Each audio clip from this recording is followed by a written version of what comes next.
Praise the Lord. ஒரு நிமிடம் தேவனுக்கு ஸ்தோத்திர பலியிடுவோம்.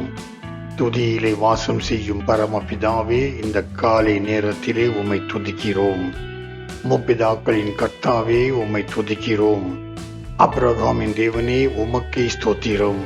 ஈசாக்கின் தேவனே, உமக்கே ஸ்தோத்திரம். யாக்கோபின் தேவனே, உமக்கே ஸ்தோத்திரம். மோசேயின் தேவனே, உமக்கே ஸ்தோத்திரம். யோசுவாவின் தேவனே, உமக்கே ஸ்தோத்திரம். எலியாவின் தேவனே, உமக்கே ஸ்தோத்திரம். எலிசாவின் தேவனே, உமக்கே ஸ்தோத்திரம். தானியலின் தேவனே, உமக்கே ஸ்தோத்திரம். சாத்ராக், மேஷக், ஆபத்நேகோ என்பவர்களின் தேவனே, உமக்கே ஸ்தோத்திரம். யோசேப்பின் தேவனே, உமக்கே ஸ்தோத்திரம். தாவீதின் தேவனே, உமக்கே ஸ்தோத்திரம். இருக்கின்ற பலத்தோடு போ என்று கிதியோனை அனுப்பிய தேவனே, உமக்கே ஸ்தோத்திரம்.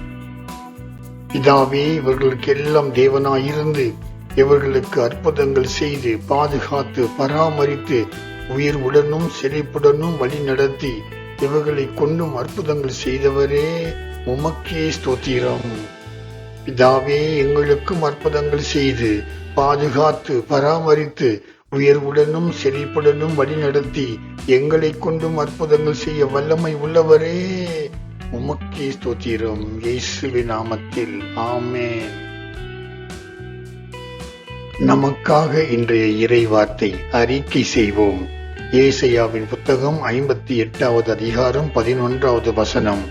கர்த்தர் நித்தமும் உன்னை நடத்தி மகா வறட்சியான காலங்களில் உன் ஆத்துமாவை திருப்தியாக்கி உன் எலும்புகளை நினமுள்ளதாக்குவார்.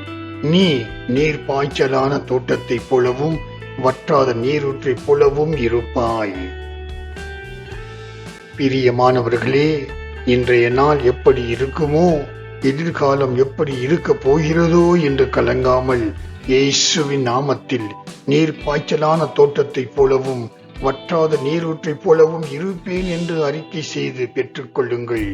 கர்த்தரின் கரம் உங்களோடு கூட இருக்கும். ஆமேன். ஜெபிக்கலாமா? அன்பின் பரலோக தகப்பனே, நீர் எப்போதும் எங்களை ஆசீர்வதிக்கிறவர். இப்போதும் உமது வார்த்தையின்படியே எங்களை நீர் பாய்ச்சலான தோட்டத்தைப் போலவும் வற்றாத நீரூற்றைப் போலவும் மாற்றி ஆசீர்வதித்த தயவுக்காய் உமக்கே நன்றி செலுத்துகிறோம். இயேசுவின் நாமத்தில் ஆமேன். இந்த காணொலியை பார்த்த உங்கள் ஒவ்வொருவரையும் கர்த்தர் தாமே அபரிமிதமாக ஆசீர்வதிப்பாராக. ஆமேன்.